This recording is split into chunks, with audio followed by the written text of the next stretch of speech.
Método, com Carlos Andreasa.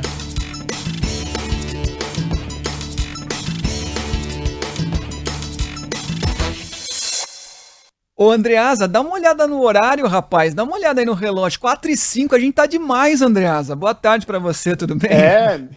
Cravando, boa tarde, Fábio. Você, cara, Tá vendo? tô aqui. Quando você me chamar, eu venho. Eu não tenho esse negócio, não. Comigo é assim, Andreasa. Pontual, rapaz. O problema é do Coutinho e Tô da gostando Gabi, de que ver. eles não nos Quando ouçam. eles voltarem, eu vou ter uma conversa com É eles. isso aí. Ô, Andreasa, último dia do ano e a pauta no Congresso Nacional meio que ficou engessada, né, Andreasa?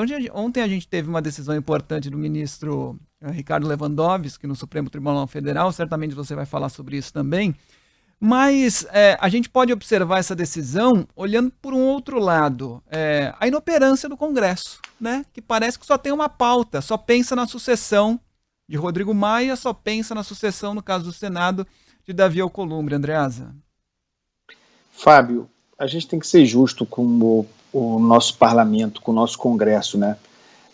Considerando o ano muito difícil e as exigências da pandemia, isso, inclusive diante sejamos generosos, em 31 de dezembro, da ausência do governo Bolsonaro, o parlamento cumpriu uma jornada muito boa em 2020, se nós pensarmos naquilo que viabilizou a solução, por exemplo, da PEC da guerra, o chamado orçamento de guerra, o gatilho que viabilizou, que aplainou o chão para a existência do auxílio emergencial Salvador, como nós conhecemos aqui agora. Isso foi uma solução do parlamento, e isso per si já seria suficiente para que o parlamento tivesse dado a resposta necessária para a população brasileira. Nós estamos falando de 2020, de movimentos iniciados rapidamente em resposta, diante da pouca resposta do governo, com o vírus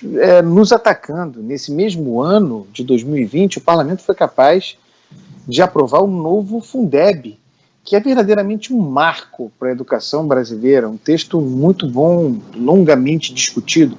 Veja então, Fábio, que apesar dos pesares, das dificuldades, das comissões não instaladas, da falta do presencial, que atrapalha a vida política, e apesar também dessa impressão final muito ruim, sobre a qual precisamos bater, isso que aconteceu, por exemplo, com o orçamento, o fato de não termos o orçamento de 2021 ainda aprovado, gerando insegurança, incerteza, apesar de tudo isso, para chegar nisso, é preciso dizer que foi um bom ano do parlamento, considerando a atuação, inclusive, dos outros poderes da República. O parlamento se destacou na defesa dos interesses da população, decisivo no enfrentamento da pandemia. E aí a gente chega a esse final de ano, sobretudo a partir de setembro. A gente falou muito aqui, inclusive, né, Fábio?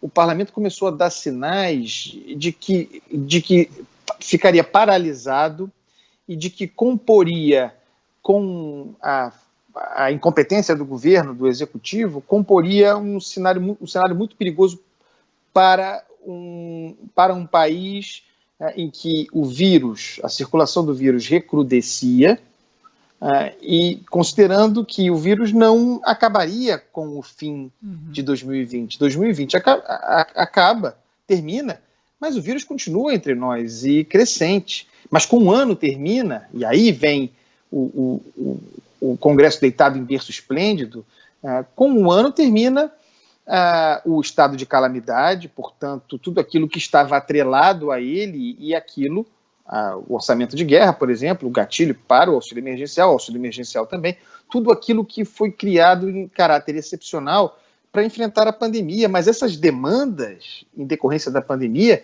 continuam existindo, e o parlamento não foi capaz, e a impressão é ruim no final mesmo, porque o parlamento não foi capaz de dar respostas. Como não estar angustiado com o fato de, ao fim do estado de calamidade, e, portanto, com o fim do auxílio emergencial, nós obrigatoriamente projetarmos um salto da miséria, porque os postos de emprego, a economia não volta plenamente, só voltará plenamente com a vacinação, essa é outra Essa é outra questão. As pessoas perderam renda, os informais perderam renda, a parca renda que tinham, a indução do Estado, o estímulo do Estado por meio do auxílio emergencial decisivo, isso acaba.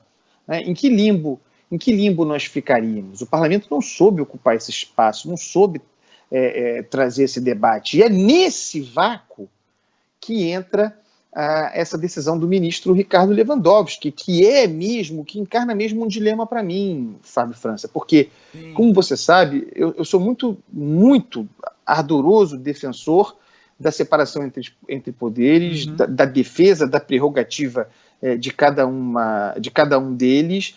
De modo geral, sou muito crítico de modo geral, não, sempre sou muito crítico quando o Supremo Tribunal Federal legisla, invade o espaço do parlamento, invade o espaço do executivo, e faz isso muitas vezes em matéria supérflua.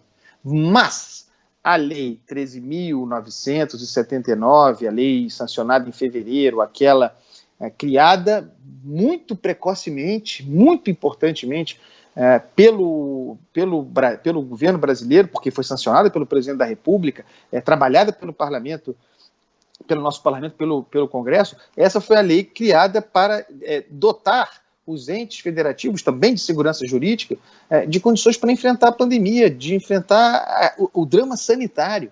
Só que essa lei estava também associada, vinculada ao estado de calamidade. Ou seja, chegando ao fim do estado de calamidade, à próxima meia-noite, na virada para o dia 1º, a lei perderia a vigência, e com ela instrumentos importantes, e não vou nem falar do fato de que são instrumentos ainda mais importantes porque o governo federal não cumpre o seu papel, instrumentos muito importantes para que governadores e prefeitos possam, no limite, comprar vacinas eles próprios e pressionar a Anvisa pela aprovação rápida, em 72 horas, emergencial, dessas vacinas. Isso caducaria, não apenas isso, há várias outras autonomias que essa lei conferia. Haveria um vácuo jurídico aí, um buraco, uma espécie de apagão para o enfrentamento à pandemia. E foi em relação a isso, usando dispositivos constitucionais, porque vejam, olha como uma coisa é complexa. Significa sim, Fábio, não se pode dizer que não, que o ministro Ricardo Lewandowski, e aí de novo a questão monocrática, que o ministro Ricardo Lewandowski invadiu o espaço do parlamento. Não se pode dizer que não fez. Mas ao mesmo tempo ele fez em defesa de pelo menos 3 artigos da Constituição Federal, o artigo 5º, o artigo 6º e o artigo 196, se não me engano. São artigos que dispõem sobre as obrigações do Estado na Constituição, as obrigações do Estado para com a saúde pública. Vejam como as coisas são complexas, como há muitas faces. Diante da perspectiva de um apagão, da falta de instrumentos para os entes federativos enfrentarem a pandemia, poderia o Supremo, instado por dispositivos constitucionais, deixar essa lei morrer? Ainda mais pelo seguinte, tem uma medida provisória dispondo sobre esses assuntos tramitando no parlamento, que ainda não foi apreciada. Essa prorrogação do ministro Lewandowski, ela apenas teria o condão de preencher um espaço até que o parlamento dispusesse, debatesse a medida provisória. Mas, atenuante também, né, para abrir essa exceção legislativa para Ricardo Lewandowski, ele não criou uma lei, né, Fábio? Ele não formulou uma lei, ele não preencheu um espaço formulando uma legislação, Sim. Não. A legislação existe, ela terminaria, ele simplesmente estendeu a sua vigência e não completamente, apenas alguns dispositivos, porque também é importante esclarecer isso, é muito importante.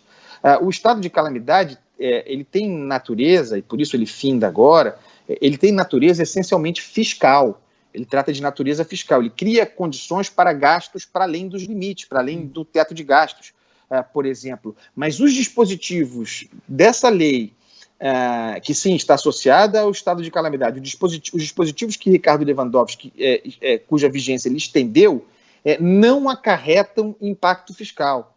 São muito mais elementos administrativos, dotação de autonomia e de segurança jurídica para que os entes possam agir, do que compromissos financeiros e responsabilidade fiscal. Então, considerando tudo isso, eu espero ter sido claro aqui, e também sem querer jogar o Congresso no limbo, porque cumpriu bem o seu papel, apesar de tudo, me parece que há razão, nesse caso muito excepcional, para que se veja com bons olhos essa atuação de Ricardo Lewandowski. Ministro Ricardo Lewandowski quase dá uma segunda chance ao Congresso, né? Estou estendendo um pouquinho para que vocês prestem atenção, acordem e prestem atenção nisso que está acontecendo. Está acabando agora, a gente precisa voltar a pensar nesse assunto. Dou uma segunda chance a vocês, foi mais ou menos isso, né, Andreasa?